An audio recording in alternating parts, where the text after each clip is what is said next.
Appreciate y'all coming out today. First, I want to start off as of the mayor from the town of Mooresville. We want to extend certainly our thoughts, our prayers to those in the west part of the state. Obviously, they've been going through a really terrible time right now. I want to give a little bit of update, a little bit of thanks.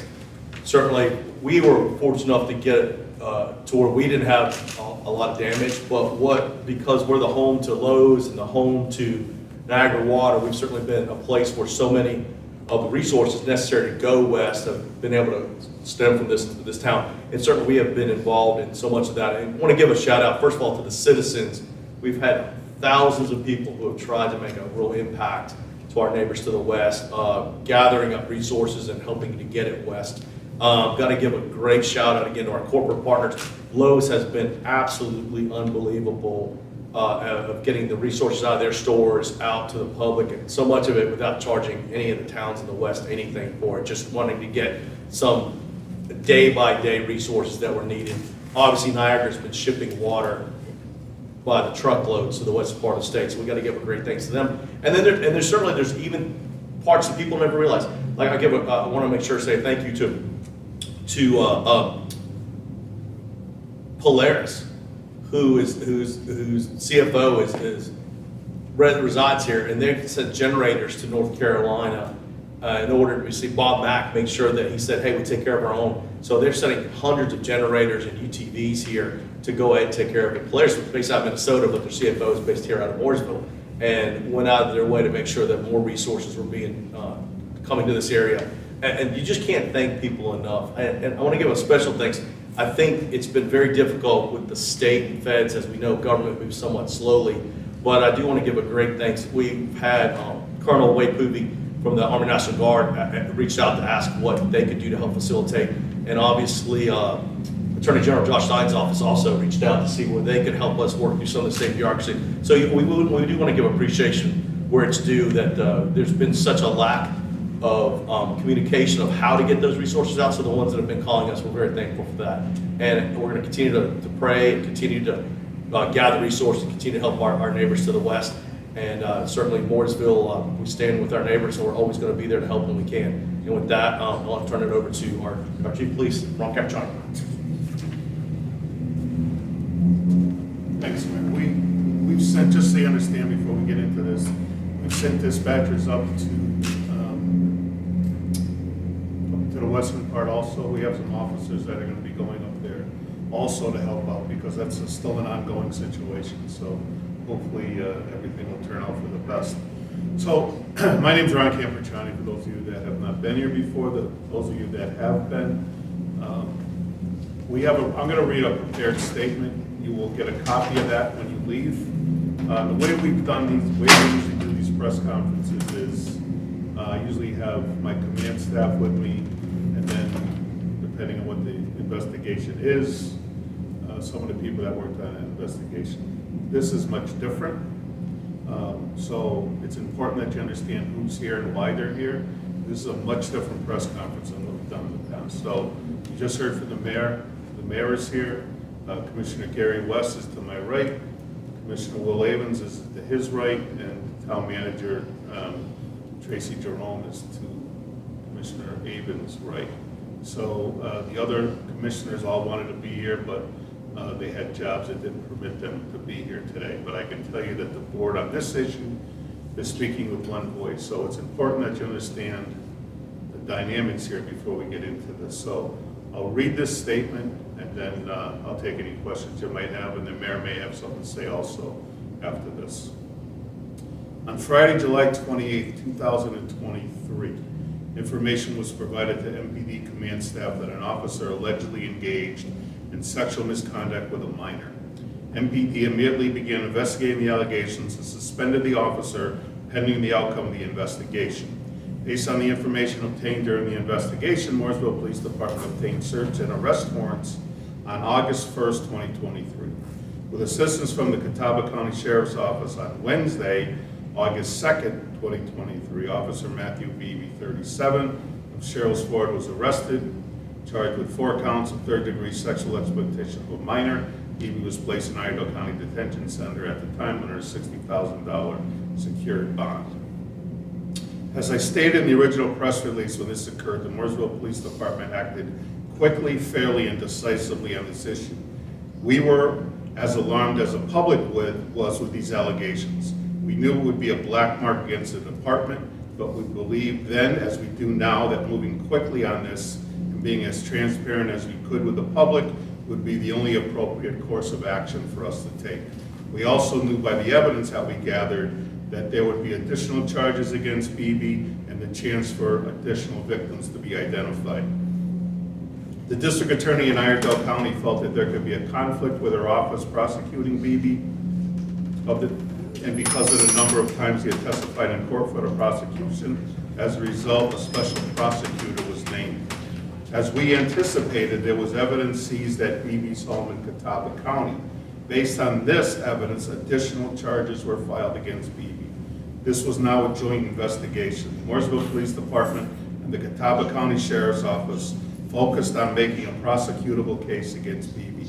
In the months that followed, investigators from both MPD and CCSO worked collectively and independently with the special prosecutor on the evidence for trial. A trial date was scheduled and the usual delays that are inevitable happened, but the case was moving forward. In the month of August 2024, we were contacted by the special prosecutor, Donna Rainwater, that BB would be taking a plea on September 24th, 2024. This plea would include prison time. On December 23rd, 2024, less than 24 hours before the sentencing of BB, an MPD investigator was contacted by Special Prosecutor Rainwater via email. In this email, Rainwater mentioned that, and I'm quoting here, he is pleading to 2 counts of indecent liberties from Iredell and 1 count from Catawba and will receive consecutive probationary sentences, 30-year registry, and surrender his LEO certificate. This is the most outrageous prosecution I have witnessed in almost my 4 decades in this profession. This man committed despicable acts on a minor. At the same time, this predator continued to lead his double life and put on his public face to serve as a police officer with the town of Mooresville. The men and women that make up the Mooresville Police Department work so hard every day to serve this community. They are very much aware that there is a distrust of the police. This is why we treat everyone fairly, with dignity and respect. We hold our officers accountable if they do not treat everyone with those same values. The ones that don't buy into this philosophy learn very early on that there is no safe place for them to land at the Mooresville Police Department. A decision like this widens the gap of distrust between the police and the whole criminal justice system. Putting a predator like BB back on the streets is not only dangerous, but irresponsible. The MPD, the Board of Commissioners you see behind me, the town manager, and the dozens and dozens of people that have reached out to me every day since last week on this, and about this sentencing, want and deserve answers to this debacle. I'll take your questions now. Did you get a chance to talk to the special prosecutors, ask why this happened? No, and I'm glad you mentioned that, because if you read between the lines of these press statements, right, that's why we always encourage questions afterwards to sort of fill in the blanks. We were in communications with her. I'm just not a guy who believes in coincidence.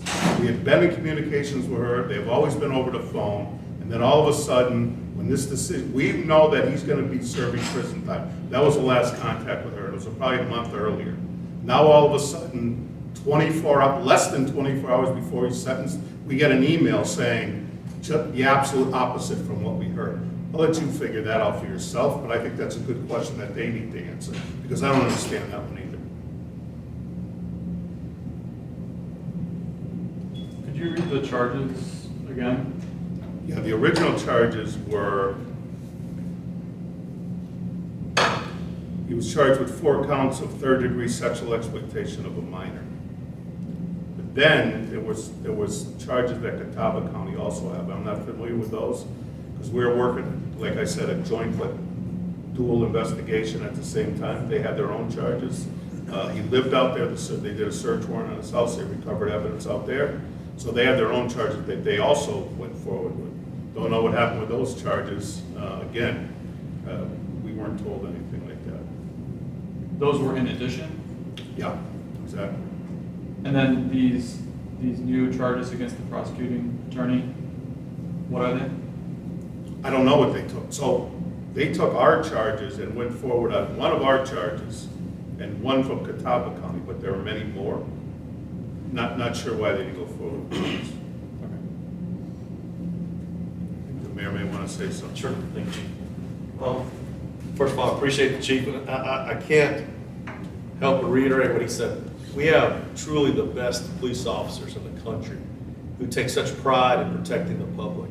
And when it came time to somebody that was in our own family did this, they were the quickest to turn and make sure they investigated and got every bit of evidence to make sure this person went away for as absolutely long as possible. We expected max sentences for this crime. A crime against children is something that every single one of us should be absolutely demanding the longest sentences for. And in this case, I want to make sure we're very clear. Our district attorney in Iredell County had nothing to do with this. They did their job, and they do their job every day. This was a special prosecutor who dropped the ball, and to be fair, we're furious about this, and we should be furious about this. Every parent should be furious about this, and we should be demanding justice. Every single day we're asked to look past, not enough room in jail, so we let people get out early, not enough this, so we don't have this resource. When you're talking about predators for children, and you can't even get them jail time, how do we look at any citizen in the face and say this is the way our justice system is supposed to work? So again, I want to thank our police for going after this predator, regardless of if they knew them or not, and making sure that we had all the evidence possible to put them away for a very long time. And I can't help but just, my heart goes out to them as well, because it's got to be absolutely disappointing when they see this result for all their hard work as well. So I ask that everybody ask that second question. Why in the world is this person out on the street instead of in a jail cell today? I'll leave it at that. So just a couple other things before we end, and then obviously if you have any questions, I'll take them too, but in case you're wondering about this or think about it later, these consecutive charges would have garnered him over 100 years in prison. If they run them consecutively, that means he would have had to serve each one, and they would have run out. That was the total, so I think he got quite a gift here, whatever that reason is. And let me say something else, because I'm sure there'll be some type of statement coming from the prosecutor's office or the conference of DAs. They're going to make it, and I'm not listening to any nonsense about they had to get rid of the case because of the police messed up or there was a mistake. I'm not listening to any of that foolishness. I'm telling you right now, none of that happened. I don't know what happened here, but it wasn't anything that happened on our end. And from what I've been told and seen on the Catawba end, there was nothing there. I don't know where this plea deal came from. Like I said, a month earlier, he was going to state prison. And then all of a sudden, a month later, he's not. We were told some things that to me were a question of the jury that should have gone in front of the jury. I won't get into that. I'll let them get into that if they want to make a statement. But I'm telling you right now, I'm not listening to any nonsense about the police made a mistake in this case. So, is there anything else? Have you ever seen a case like this with these kind of charges go for this amount of minimum amount? Never, never. And you know the message it sends, it's just what I said, listen, we're all not naive here, right? There's a mistrust of the police. I get it. We work, like as I said, try very hard to get over that and work to make sure that doesn't happen. People are always gonna have their opinions. But listen, if you're somebody that thinks that, or somebody that may be on the border and don't know, when you see something like this, and that's on the front page of the paper, what do you think? I'll tell you what people think. People said the same thing to me. Oh, I see, he got off because he's a cop. If he wasn't a cop, he'd be going to jail. If it was some poor guy that worked for a living and worked at a gas station, he'd be doing all this time. He's getting off because he's a cop. We understand that too. And that's an insult to everybody that works here. That's what's got us furious. We were on the phone all weekend over this stuff, because this is absolutely the worst I've ever seen. Yeah, it's travesty. And for them not to look and see the big picture behind this, listen, we would all be happy. If this is something that went to trial and they lost or whatever, you know what? Then we may have to take a look at ourselves. But to just drop the ball, just push this away, and again, you asked the question in the beginning, I asked the same question to myself. We were in constant communications with their office. All of a sudden, less than 24 hours, they dropped this on us from an email. They don't even have the courtesy to call us. There's just something that's not right here. Have you been in contact with the victims? Have they said anything about? They're not happy either. I don't know what their contact was with the victims, not sure, but they're not. I can tell you one of the victims was very distraught last week. So, somebody's got to answer for this to the public, in my opinion. It's not going to be the Mooresville Police Department or Catawba County Sheriff's Department. I'll tell you that right now, that's not going to happen. Anything else? Okay. Thank you again, appreciate y'all. So a full copy of the chief's statement will be sent out in case you didn't get the memo. We also live recorded, so if you back up footage, we'll have that